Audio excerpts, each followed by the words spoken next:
Hello, Indian Creek 8th grade students. This is Mr. Roush. Today we're going to continue talking about World War I in our Social Studies Chapter 23.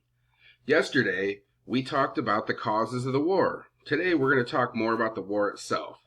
So yesterday we talked about the militarism, alliances, imperialism, and nationalism.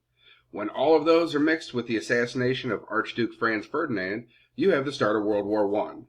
Now that you know the causes of the war, let's get to talking about the war itself. So, like we were talking about yesterday, Germany was planning on attacking France, but first had to get through Belgium. They hoped to defeat France quickly and destroy the French armies. This would allow Germany to move their troops east and focus more of their efforts on Russia.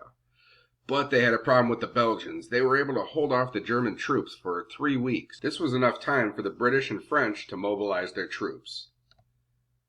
Now, the Germans defeated the Belgians and ended up marching into France. Within 15 miles of Paris, the French and British stopped the Germans at the Marne River. This was a 7-day battle, and it saved Paris, but it also boosted the French morale. It was also clear that no side was going to win this war easily. The most common way that they fought was called trench warfare. This was an elaborate network of deep trenches. Trenches were ditches that the troops dug out to protect themselves from bullet and smaller artillery shells. So when they were wanting to attack, they could stand up, shoot their guns, and then they'd be able to retreat back into the trenches where they were safe. So the trenches were made up of many different parts. Here's the front line of the trench. This is where a majority of the soldiers would come and they would try and fight off the enemies that were trying to attack them, which are over here. Where they're trying to attack them through is called no man's land, and that's a stretch of land between the trenches of the opposing sides. It's already been churned up by shell fire, and in wet weather becomes a mass of mud, making it even harder for the troops to cross.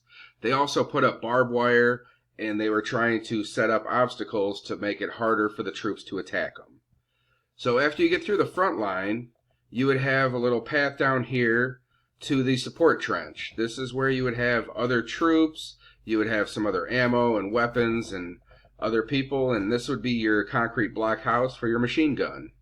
So the problem with the trenches is if somebody hit you with a direct hit from an artillery shell, it would be very difficult to survive that because there's nowhere for you to run. You're kind of stuck in the trench.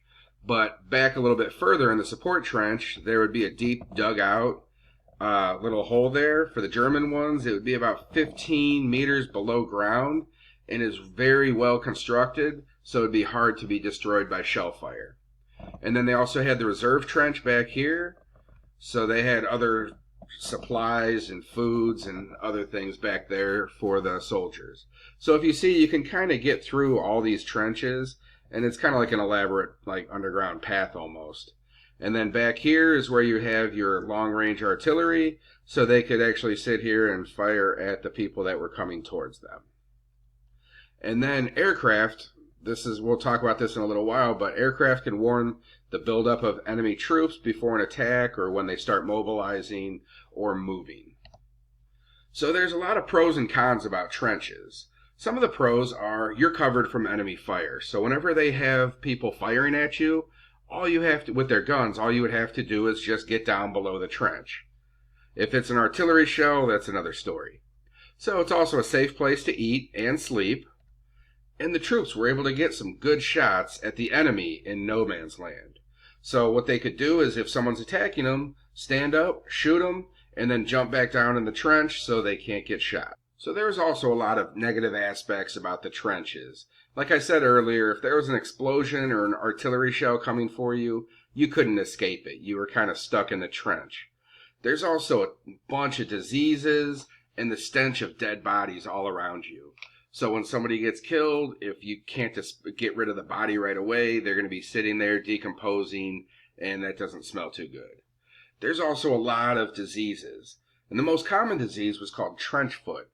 Trench foot is a disease that causes your foot to go numb and start to decay, swell up, and possibly get gangrene. If the foot gets gangrene, then it usually has to be amputated. Trench foot was caused by having cold and damp feet while wearing constricting footwear. So if you look at this picture right here, this guy's getting treated for trench foot.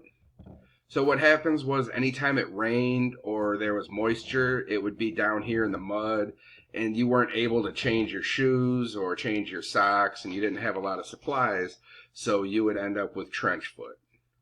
Here's a couple of pictures of trench foot, and it's nothing good, so this person probably had to get his feet amputated. Alright, now we're going to talk more about the changing in technology and weapons. So like we were saying earlier, there was improved cannons and artillery shells, so they were able to fire shells greater distances. And this was beneficial so they could have their cannons further back in the line, so they couldn't be easily destroyed by the enemies. They also had better rifles for the soldiers, which improved the accuracy, and they were able to hit their target a lot easier. Another weapon or technology that came about in World War I was the poisonous gas. Poison gas was first used by Germany in April of 1915. The gas could kill or injure anyone who breathed it. This became important because if you're down in the trenches and you can't really fire a shot at them, you could throw a gas canister in the trench and a lot of the people in there would just drop. So this led to the gas mask becoming a necessary piece of equipment in the trenches. There was a British officer that was quoted saying, "They fought with terror, running blindly in the gas cloud and dropping in agony." Inhaling poisonous gas was not a pretty way to die. Personally, I would rather get shot than die a kind of a slow death by inhaling the poisonous gas. The next big technological advancement was the armored tank. The armored tank was first used in World War I in January of 1916. They used it to cross battle lines, and you can even cross into no man's land. This was a big turning point because they could crush the barbed wire and make it easier to get across no man's land.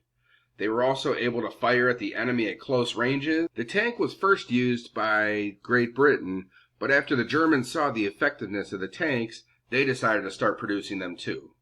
So if you look here, it's like this was one of the early tanks in this picture. That's why they could only fire at close ranges, because they didn't have those big cannons built on the front of them like the tanks that you kind of know of now. Those kind of came a little bit later in the war, actually a little later during World War I and into World War II. Another big advancement was the airplane. Like I said earlier, both sides were using airplanes, and you were able to watch the troop movements and be able to bomb enemy targets. They also had dogfights with the different airplanes, which were fighting each other in the sky using machine guns attached to the wings of airplanes. There were two very famous pilots that were in World War I. The first one was from Germany. His name was Baron von Richthofen. He was also known as the Red Baron. If you've ever seen the Snoopy or the Peanuts cartoon where Snoopy's flying on top of his doghouse playing the Red Baron, that's who he's imitating. The next one is from America. His name is Eddie Rickenbacker. He was American, but he served in the French Air Force. So now we go to the sea. Now if you look at Great Britain up here, it's an island, so they have to have a really strong navy, which in fact they did have one of the strongest navies in the world at the time. And both sides were looking to gain advantage in the war, so they looked to the sea. But what Great Britain did is they actually blockaded some of Germany's major ports over here, so they weren't able to get some supplies and food, and many of the Germans suffered from malnutrition and illness from lack of supplies. This is very similar to what the Union did to the Confederate soldiers during the Civil War.